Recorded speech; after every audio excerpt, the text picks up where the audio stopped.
साथियों नमस्कार, मैं हूं नीरज पटेल और आप देख रहे हैं नेशनल जनमत। नेशनल जनमत अक्सर ये बात कहता है कि वंचित तबके से आने वाला कोई शख्स अपने संघर्ष के बलबूते जितने ऊंचे पद और ओहदे तक पहुंचता है, उसके खिलाफ महीन जातिवादी साजिश उतने ही ऊंचे लेवल से की जाती है। जी हां, बात कर रहा हूं मध्य प्रदेश हाई कोर्ट के मौजूदा चीफ जस्टिस सुरेश कुमार कैत साहब की।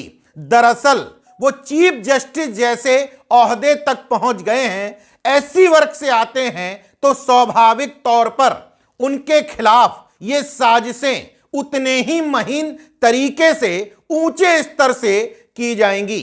दरअसल मध्य प्रदेश हाई कोर्ट के चीफ जस्टिस सुरेश कुमार कैत साहब के खिलाफ देश की महामहिम राष्ट्रपति, सुप्रीम कोर्ट के चीफ जस्टिस और देश के कानून मंत्री के नाम एक शिकायती पत्र लिखा जाता है, वो भी Madhya Pradesh high court bar council के अध्यक्ष धन्य कुमार जैन की तरफ से।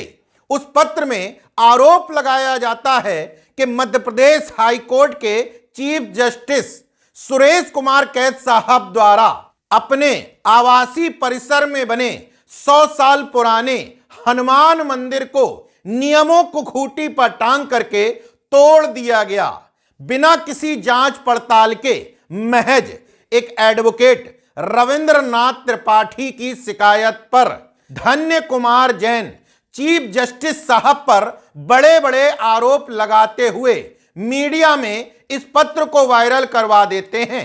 पत्र में ये भी लिखते हैं कि उनसे पहले तमाम जस्टिस इस परिसर में रह चुके हैं, लेकिन मुस्लिम न्यायमूर्तियों को भी जिस मंदिर से तकलीफ नहीं हुई, जस्टिस सुरेश कैत साहब को उस हनुमान मंदिर से तकलीफ हो गई और उन्होंने वो हनुमान मंदिर तोड़वा दिया।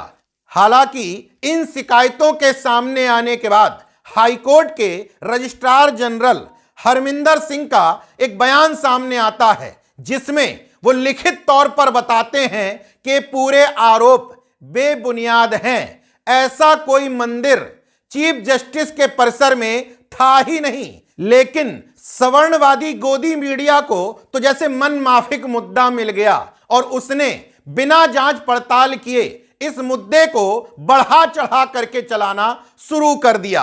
और ये सब क्यों हो रहा था, इस साजिश का भी पर्दाफाश करूंगा, लेकिन उससे पहले समझ लीजिए कि हाईकोर्ट बार एसोसिएशन के अध्यक्ष धन्य कुमार जैन, जिनके आरोप लगाने से ही ये पूरा बवाल शुरू हुआ था, 25 जनवरी को एक पत्र लिखते हैं चीफ जस्टिस सुरेश कुमार कैत साहब को और इस पूरे मामले में गलत बयानी करने के लिए न सिर्फ माफी मांगते हैं, बल्कि स्वीकार कर लेते हैं कि इस पूरे घटनाक्रम की मुझे कोई जानकारी नहीं थी। लेकिन एडवोकेट रविंद्रनाथ त्रिपाठी ने आरोप लगाए। पत्र को अक्षरशः पढ़ के सुना देता हूं। दिनांक 22/12/2024 को मुझे संघ के सदस्य रविंद्रनाथ त्रिपाठी एडवोकेट के द्वारा एक आवेदन पत्र माननीय मुख्य न्यायपति के बंगले के हनुमान मंदिर के संबंध में प्रेषित किया गया था, जिसके परिप्रेक्ष्य में मेरे द्वारा दिनांक 23 दिसंबर 2024 को एक आवेदन पत्र उक्त पत्र की जांच हेतु शासन के उच्च पदासीन माननीयों को प्रेषित किया गया था। उक्त पत्र में शासन, पीडब्ल्यूडी एवं माननीय रजिस्ट्रार महोदय उच्च न्यायालय के द्वारा जवाब प्राप्त हुए, जिससे समाधान कारक स्थिति बनी। मुझे महसूस हुआ कि मेरे पत्र से भ्रम की स्थिति उत्पन्न हुई, जिसके लिए मैं अत्यंत दुखी हूं। माननीय मुख्य न्यायाधिपति के प्रति खेद व्यक्त करता हूं और उनके प्रति अपना पूर्ण सम्मान व्यक्त करता हूं। भविष्य में इस संबंध में मेरे द्वारा कोई पुनरावृत्ति नहीं होगी। मैं अपने पूर्ववर्ती आवेदन पत्रों पर कोई कार्रवाई नहीं चाहता। मतलब महज एक एडवोकेट रविंद्रनाथ त्रिपाठी की शिकायत पर आपने मौजूदा चीफ जस्टिस पर इतने बड़े आरोप लगा दिए, अब माफी मांगते घूम रहे हैं। मतलब अब आया ऊंट पहाड़ के नीचे। अब इस विषय पर आपको ले चलता हूं कि तमाम साजिश रची क्यों जा रही होगी? क्या इसके पीछे वजह महज इतनी है कि जस्टिस सुरेश कैत साहब चीफ जस्टिस होने के बावजूद एससी वर्ग से आते हैं? महज वजह इतनी नहीं है, एससी वर्ग से तो आते ही हैं। साथ में सबसे बड़ी कमी उनके साथ यह है कि निष्पक्ष, पारदर्शी और रीढ़ युक्त हैं। यह बात किस आधार पर कह रहा हूं?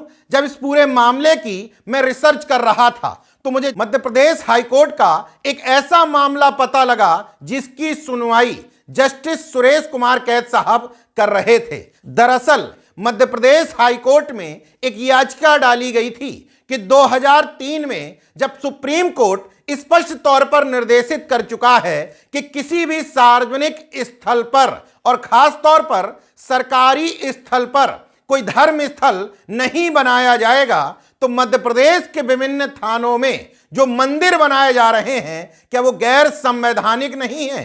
किसकी अनुमति से बनाए जा रहे हैं? इस मामले की सुनवाई करते हुए जस्टिस सुरेश कैत साहब ने मध्य प्रदेश के डीजीपी को नोटिस जारी करते हुए पूछा था ये मंदिर किसकी अनुमति से बन रहे हैं। साथ ही उन्होंने थाना परिसरों में बन रहे मंदिरों पर रोक लगा दी थी। अब यह जांच का विषय हो सकता है कि एडवोकेट रविंद्रनाथ त्रिपाठी जैसे लोगों के पीछे किसका हाथ था, लेकिन इन जैसे एडवोकेट का एकमात्र मकसद था मंदिर विवाद में चीफ जस्टिस को घसीटना, ताकि इस मामले की वजह से चीफ जस्टिस महोदय निष्पक्ष निर्णय ना कर सकें और विभिन्न मंदिर जो संविधान की मूलभूत अवधारणा और प्रस्तावना के खिलाफ जाते हुए थाना परिसरों में बन रहे थे, उनका निर्माण कार्य निर्विवाद रूप से जारी रह पाए।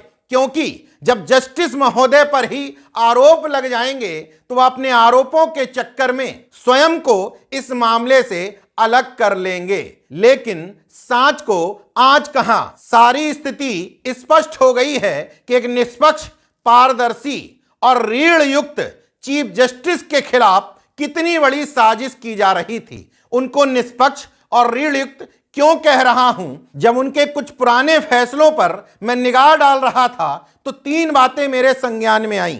जस्टिस सुरेश कुमार कैत साहब ने जामिया हिंसा और सीए विरोध जैसे कई महत्वपूर्ण मामलों की सुनवाई की है। कैत साहब ने जामिया मिलिया इस्लामिया हिंसा मामले में अहम फैसला सुनाया। इसमें उनके निष्पक्ष और संतुलित दृष्टिकोण की सराहना की गई थी। नागरिकता संशोधन अधिनियम यानी कि सीए के खिलाफ विरोध प्रदर्शन के दौरान न्यायमूर्ति कैत साहब ने कानून और व्यवस्था पर जोर देते हुए न्यायिक स्वतंत्रता सुनिश्चित की थी। मतलब अन्य स्वयंभू मिलॉर्ड्स की तरह जस्टिस सुरेश कुमार कैत साहब ने रिटायरमेंट के बाद किसी पद की आस में एक पक्षी और झुकावपूर्ण फैसले लेने की बजाय अपने निर्णयों में निष्पक्षता और पारदर्शिता रखने की कोशिश की। दूसरी बात, इस जातिवादी, वंशवादी, परिवारवादी कोलेजियम सिस्टम में जस्टिस सुरेश कैत साहब को जस्टिस बनाने की सिफारिश करने के लिए उनके मामा, फूफा, पिता या कोई भाई नहीं था, बल्कि अपनी काबिलियत के दम पर वो यहां तक आ पाए। ये बात इस आधार पर कह रहा हूं कि हरियाणा के रहने वाले जस्टिस सुरेश कैत साहब अपने परिवार के पहले वकील थे। जस्टिस तो छोड़ ही दीजिए। बहरहाल ये मामला इस बात की चीख चीख करके गवाही देता है कि अगर आप रीढ़युक्त होते हुए किसी बड़े ओहदे तक पहुंच भी जाते हैं तो आपको एक से बढ़कर एक घटिया साजिशों के दौर से गुजरना पड़ता है। देखते रहिए नेशन जनमत, जागरूक और सजग बने रहिए। जय विज्ञान, जय संविधान, जय लोकतंत्र। धन्यवाद।